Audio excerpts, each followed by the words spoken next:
Hello hi, ഞാൻ ഇന്നൊരു cooking recipe ആയിട്ടാണ് വന്നിരിക്കുന്നത്. Oyster mushroom masala. ഇതിന് ഒരുപാട് ഹെൽത്ത് ബെനിഫിറ്റ്സ് ഒക്കെ ഉള്ളതാണ്.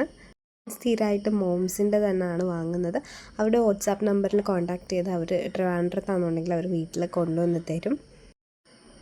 110 രൂപയാണ്. 100 രൂപയ്ക്ക് അവർ നമുക്ക് വീട്ടിൽ എത്തിച്ച് തരുന്നതാണ്. 200 ഗ്രാമാണ് ക്വാണ്ടിറ്റി ഒക്കെ വരുന്നത്. അത്യാവശ്യം വലിപ്പമുള്ള ഇതളുകളാണ്. അപ്പോൾ നമുക്ക് ആദ്യം എന്താ ചെയ്യേണ്ടതെന്ന് വെച്ചാൽ, മഞ്ഞൾപ്പൊടി ഇട്ട വെള്ളത്തിൽ ഈ ഓയിസ്റ്റർ മഷ്റൂം കുറച്ച് നേരം ഇങ്ങനെ മുങ്ങിക്കിടക്കത്തക്ക രീതിക്ക് വെക്കണം. കുറച്ച് നേരം അതിലിങ്ങനെ അതിലെന്തെങ്കിലും വിഷാംശങ്ങളൊക്കെ ഉണ്ടെങ്കിൽ മാറിപ്പോകാനായിട്ടാണ് ഇങ്ങനെ മഞ്ഞൾപ്പൊടി ഇട്ട് വെക്കുന്നത്. പിന്നെ അതിന് കൂടെ തന്നെ അവരുടെ തന്നെ കുറച്ച് റെസിപ്പീസ് നമുക്ക് തരുന്നുണ്ട്. അതിൽ മഷ്റൂം സൂപ്പ് എനിക്കിഷ്ടപ്പെട്ടു. നെക്സ്റ്റ് ടൈം ഞാനത് ട്രൈ ചെയ്യാമെന്നാണ് കരുതുന്നത്. അവർ നല്ലതാണ്. ഓക്കെ.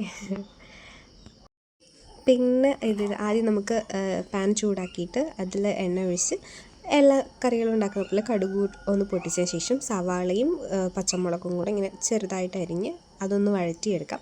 അത് അത്യാവശ്യം നന്നായിട്ട് വഴണ്ട് വരുമ്പോഴത്തേക്കും നമുക്കതിലേക്ക് ഇഞ്ചി വെളുത്തുള്ളി അത് കുറച്ച് ചേർത്താൽ മതി. അത് ഒരുപാട് പേസ്റ്റ് ആക്കണം. ജസ്റ്റ് ഒന്ന് ക്രഷ് ചെയ്തങ്ങ് എടുത്താൽ മതി.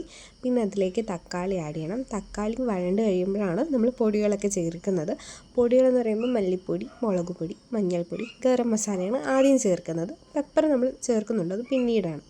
അതൊന്ന് മസാല ഒന്ന് മൂത്ത് കഴിയുമ്പോഴത്തേക്കും നമ്മൾ ഈ ഓയിസ്റ്റർ മഷ്റൂം തട്ടി കൊടുക്കാൻ നമുക്കിഷ്ടമുള്ള ഷേപ്പിലൊക്കെ ഇതൊക്കെ സൈസിലൊക്കെ ഒന്ന് കട്ട് ചെയ്തിട്ട് അതിൽ ചേർത്ത് അത് നന്നായിട്ട് മിക്സ് ചെയ്തിട്ട് കുറച്ച് നേരം അടച്ചു വെച്ച് വേവിക്കണം.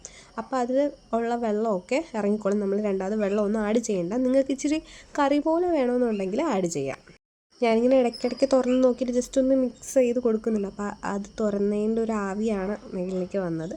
അതിനുശേഷം ഞാൻ അത് വെന്തതിന് ശേഷം കുറച്ച് പെരുംജീരകവും കുറച്ച് പെപ്പർ പൗഡറും ഇട്ടു. പിന്നെ അതേ മല്ലിപ്പൊടിയും കൂടെ ഇട്ടു. അപ്പോൾ കറി റെഡിയായി.